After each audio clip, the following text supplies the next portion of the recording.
여러분의 시간은 돈입니다. 1.25배속으로 보십시오.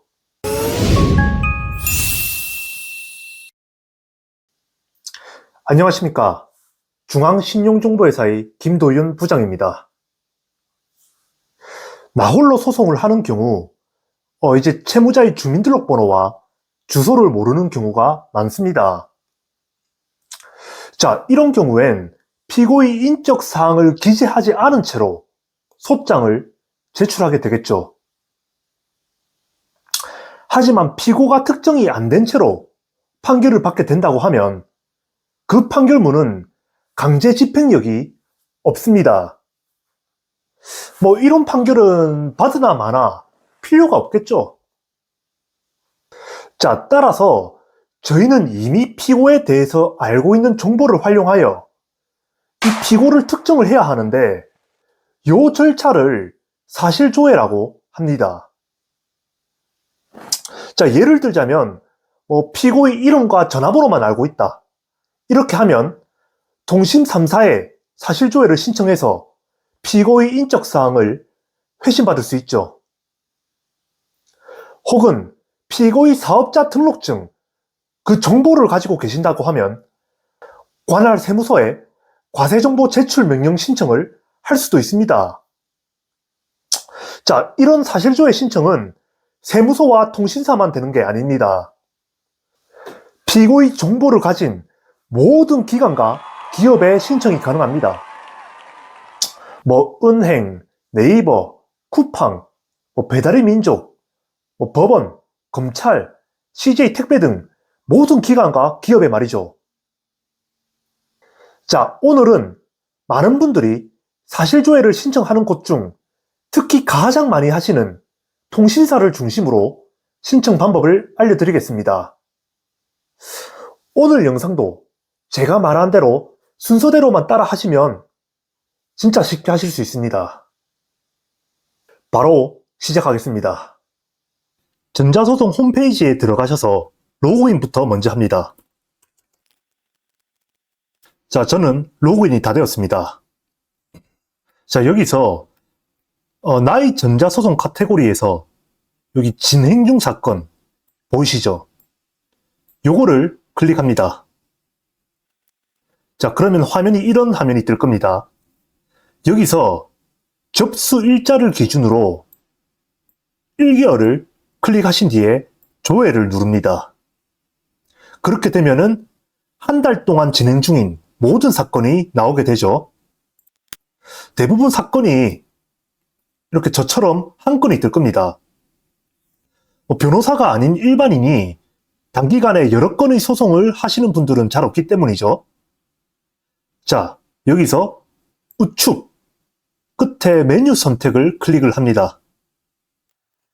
자, 클릭을 하시게 되면 여기 쭉 메뉴가 펼쳐지는데 여기서 소송 서류 제출을 누릅니다. 자, 여기서 조금 내려가셔서 여기 증거 신청성 관련해 여기 사실조회 촉탁 신청서 요거를 클릭을 합니다. 자, 클릭을 하시면 이렇게 사실조회 신청서를 작성할 수 있는 창이 열리게 됩니다. 여기에 하나씩 입력을 해보겠습니다. 자, 우선 이거는 지금 당장은 보지 마십시오. 신청 취지란입니다. 이 부분은 그대로 두는 것입니다. 자, 그 다음 사실조회 촉탁의 목적. 이 부분은 제가 작성하는 그대로 따라서 작성하십시오. 사실조회를 통하여 피고의 인적 사항을 특정하기 위함입니다. 이렇게 작성을 하시면 끝입니다.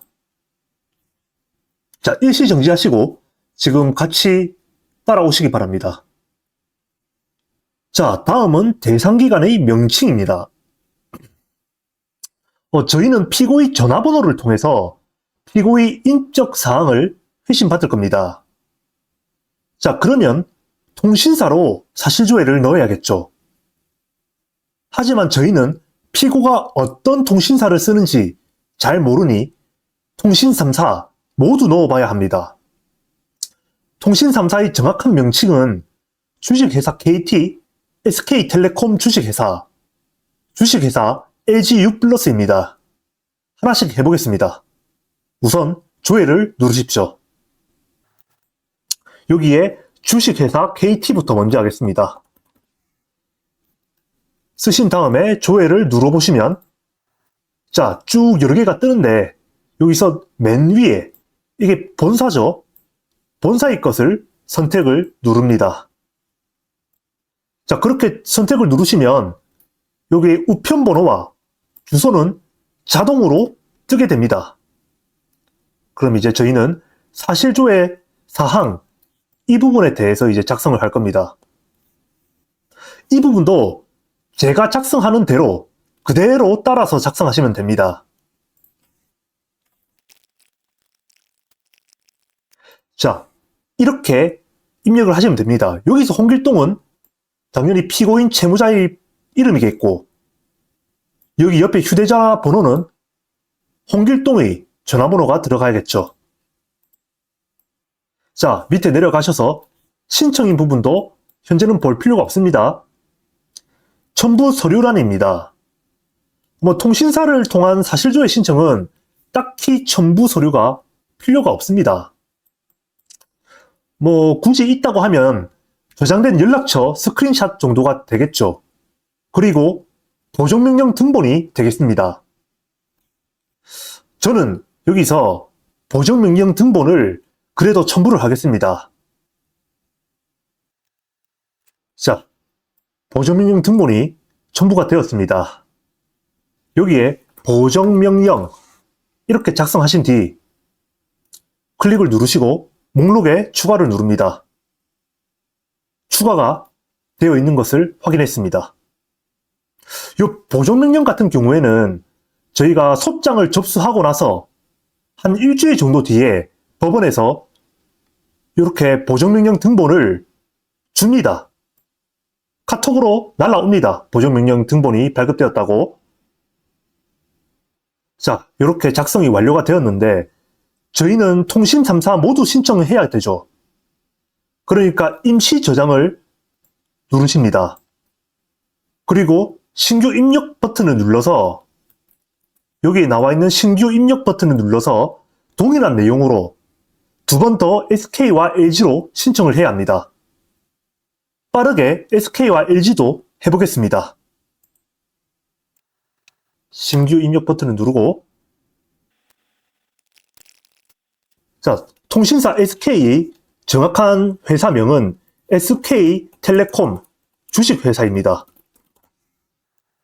선택을 누르시고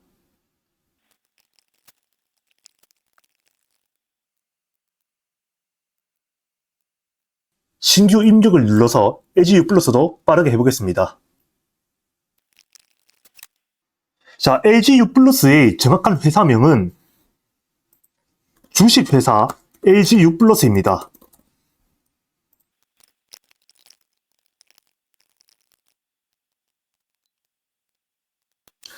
자, 이렇게 통신 3사 모두 작성이 완료된 것을 확인을 하셨다면 이제서야 작성 완료 버튼을 클릭합니다. 자, 작성된 문서에 이상이 없다면 여기 체크를 누르시고 확인 완료를 누릅니다. 자, 사실조회 신청서를 제출하려고 하면 보관금을 납부하라고 이렇게 나옵니다. 하지만 사실조회 같은 경우는 비용이 들 수도 있고 안 들 수도 있습니다. 그래서 우선 실무적으로 일단은 비용 납부 없이 사실조회 신청서를 제출을 합니다. 실무에는 그렇게 합니다. 이후 법원에서 보관금을 납부하라는 보정명령이 나오거나 연락을 받으면 그때 납부하셔도 됩니다.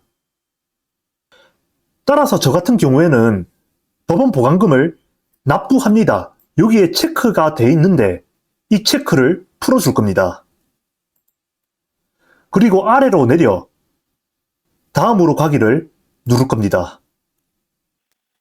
자, 여기서 문서 제출 클릭 후에 전자서명만 하시면 사실조회 신청서가 제출이 완료가 됩니다.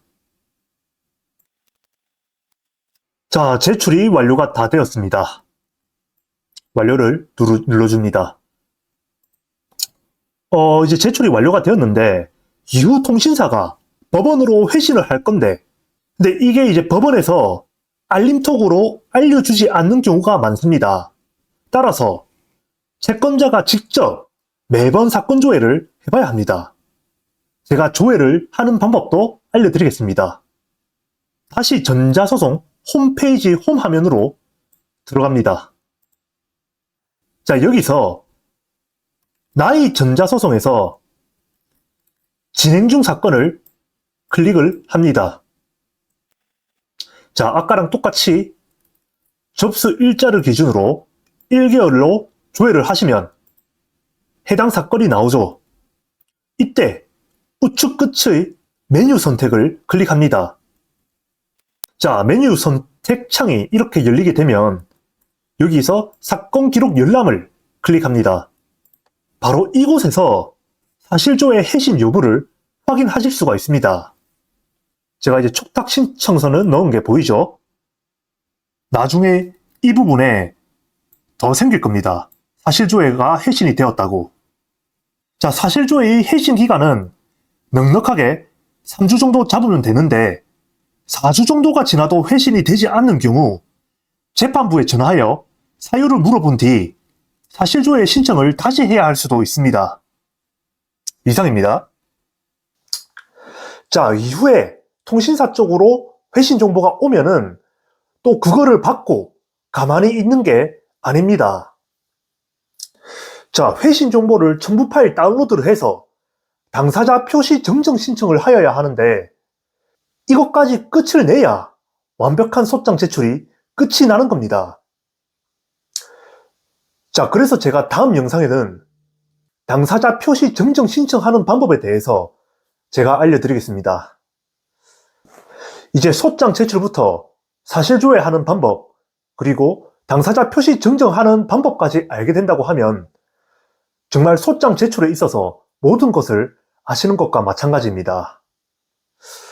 이상 중앙신용정보회사의 김도윤 부장입니다. 감사합니다.